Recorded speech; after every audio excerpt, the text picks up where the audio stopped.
Welcome, ladies and gentlemen, to the Fhtf Rhtr podcast, Forgetting How to Forget and Remembering How to Remember. I'd like to talk to you about one of the reasons this podcast is what it is, and that's perspective. What do I mean by perspective? For us Nigerians, some of us do not understand that several people see this country quite differently in terms of struggle, in terms of achievements, and of course in terms of progress. For example, Nigerians in the late 60s and 70s were fighting against wars and conflict. What they were thinking about was Nigeria's integration. So going into the 70s and the 80s, what they were most concerned about was instability in government, with coup d'etats and elections that they were unable to hold. Into the 90s and the 2000s, now our problems have to do with how democratic our process is and in the continuance of representative government. But think about it this way. For the generation that had to fight against several coup d'etats and ensure that Nigeria is a democratic nation, their progress is different from people like us who have lived through successive periods of civilian government handing over to civilian governments. So what do I mean by this? What I mean is that our fights are quite different. So when you think about things like this, you start to understand that when Nigerians of our generation say we need to abolish the NYSC, there's a whole other generation that says, hold on a minute, we know why the NYSC was created. We may not like it, we may think it is obsolete, but we think it is still here to stay.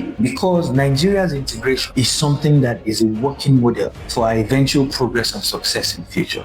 Thus, perspective is something that we hope the Fhtf Rhtr podcast can give. Progress across time is something that can only be measured in stories. And we hope that as you come here, you will find some of these stories that will give you this perspective. Welcome.